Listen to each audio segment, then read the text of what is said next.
అందరికీ నమస్కారం. తులారాశి గుణగణాలు, లక్షణాలు, అదృష్టం సంఖ్యలు, అదృష్ట రంగులు, అదృష్ట దైవము, శుభమంత్రము తెలుసుకుందాము ఈ వీడియోలో. తులారాశి వారి స్వభావం, గుణగణాలు, లక్షణాలు. సామాజికంగా మెలగడం వారికి ఎంతో ఇష్టం. న్యాయం, సమతుల్యత, అందరితో సమన్యాయంగా ఉంటారు. అందం, అభినయాలు, కళల పట్ల ప్రత్యేక ఆసక్తి ఉంటుంది వీరికి శాంత స్వభావం, మృదుగా మాట్లాడతారు. అందరితో మంచిగా కలిసిపోవడానికి ప్రయత్నిస్తారు. లోపల ఎక్కువగా ఆలోచించి నిర్ణయాలు తీసుకుంటారు, కానీ నిర్ణయాలు ఆలస్యంగా తీసుకుంటారు. జీవితంలో స్థిరత్వం మరియు సుఖ సంతోషాలు కోరుకుంటారు. భాగస్వామ్యం, సహకారం ద్వారా విజయం సాధించగలుగుతారు. ఎప్పటికీ విజయాన్ని కోరుకుంటూ ఉంటారు.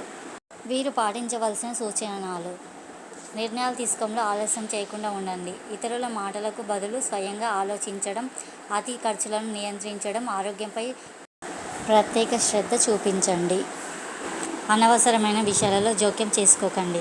మీరు సొంతంగా నిర్ణయాలు తీసుకోండి. అదృష్ట సంఖ్యలు. ప్రధాన అదృష్ట సంఖ్యల గురించి తెలుసుకుందాము. 6, 15, 24. శుభకరమైన సంఖ్యలు: 6, 15, 24, 33, 42, 51. అదృష్ట రంగులు: బంగారం, తెలుపు, పసుపు, ఆకుపచ్చ, పింక్ కలరు. వీరికి అదృష్ట దైవము. అదృష్టం, ఐశ్వర్యం, సౌఖ్యం ప్రసాదిస్తుంది లక్ష్మీదేవి. పూజించండి మహావిష్ణు, అలాగే విష్ణుమూర్తిని పూజించండి. సర్వరక్ష, శుభ ఫలితాలను కలిగిస్తాడు. శుక్రాచార్య, ధన సౌఖ్య వైభవాలను అందిస్తారు. ఈయనను పూజించండి. శనిదేవ, శ్రమ ఫలితాలు, కష్టాల నుండి ఉపశమనం కలిగిస్తాడు. వీరికి శుభ మంత్రము: ఓం శుద్ధి శుక్రాయ నమః అనే మంత్రాన్ని జపించండి. లక్ష్మీదేవి అనుగ్రహం, శుక్రుని అనుగ్రహం కలుగుతుంది. తులారాశి అధిపతి శుక్రుడు.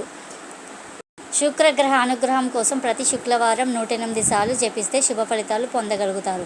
తులారాశి గుణగణాలు: అదృష్టం, అదృష్ట సంఖ్య, అదృష్ట రంగులు, అదృష్ట మంత్రం తెలుసుకున్నాం కదా. ఈ వీడియో నచ్చితే లైక్ చేయండి, షేర్ చేయండి, సబ్స్క్రైబ్ చేయండి, కామెంట్ చేయడం మాత్రం మర్చిపోకండి. వాయిస్ ఇవ్వడానికి కొంచెం ఇబ్బందిగా ఉంది, అందుకే ఇలా చెప్తున్నాను. డిస్టర్బెన్స్ వల్ల వాయిస్ సరిగ్గా రాలేదు, ఏమనుకోకండి. ఈ వీడియో నచ్చితే లైక్ చేయండి, షేర్ చేయండి, సబ్స్క్రైబ్ చేయండి, కామెంట్ చేయడం మాత్రం మర్చిపోకండి. ఇలాంటి మంచి వీడియోతో మళ్ళీ కలుద్దాం. అంతవరకు అందరికీ ధన్యవాదాలు.